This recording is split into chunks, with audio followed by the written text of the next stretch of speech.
Hey folks, so I'm working on this larger scale finished piece. We already worked on playing with working from life with still life objects, with texture, with ink and charcoal pencil, pen, and white charcoal.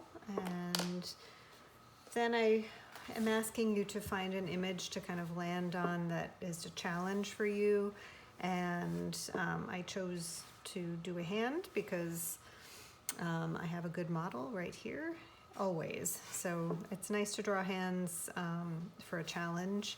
And I also chose a symbolic, sort of metaphoric gesture that is of interest to me. So I've sketched out the basic form. I've started working in some cross-hatching, cross-contour to develop a bit of tone, but really not much else, and organized it within a vignette. So I'm kind of composing within this rectangle the way that I want it to be.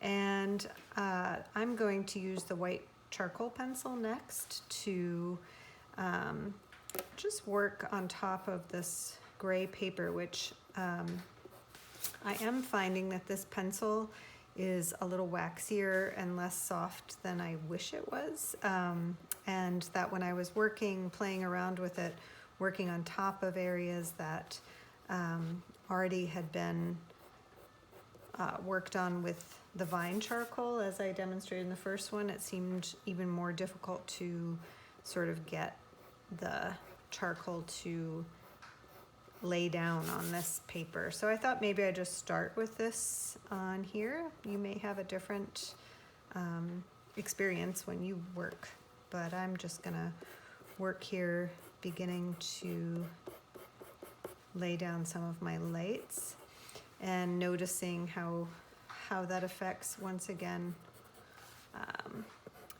the tonal value of the whole piece. And again, I'm working with cross contour, and something that you're familiar with already from working with your scratch board. It's absolutely similar to that process, and just more subtle, right? Because you don't have your blacks in there yet. And you may not have your blacks in there. A lot of old master drawings use this technique, and they never used any black. They just use grays. It's just a very different palette. So you can decide with your final how you want to address that. And I'm not exactly sure how far I'll go in this drawing.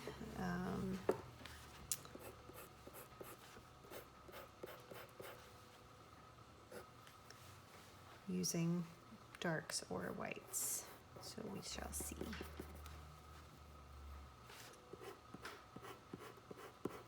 I used to actually think that this was sort of cheating. I thought I actually wasn't a fan of using white charcoal, and to be honest with you, other than in my teaching, I haven't used it much myself, but I also haven't really worked on gray paper much. I usually tone my own. So I'm actually sort of loving connecting with an old master technique, and one that I've seen many beautiful drawings done in with this combination of gray paper and white charcoal, and embracing it. It definitely brings me closer to some of my favorite artists and draftsmen like Albrecht Dürer, and you will see one of his pieces in the examples that I show with this presentation. Again, you can really use this in any way you want with any subject. I do encourage working from life whenever possible, just because it's the most challenging and you will learn the most about tonal value and composition. It's something that makes you take charge of the drawing. a bit more when you're working from life as opposed to a photograph. But if you do work from a photograph, once again, if you could take your own photographs, all the better.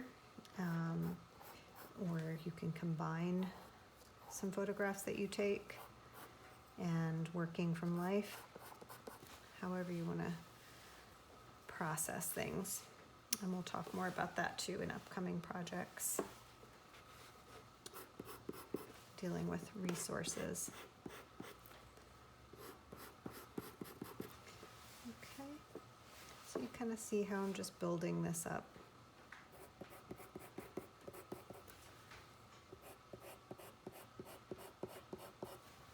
All right, I'm going to stop the video and we'll move on to the next.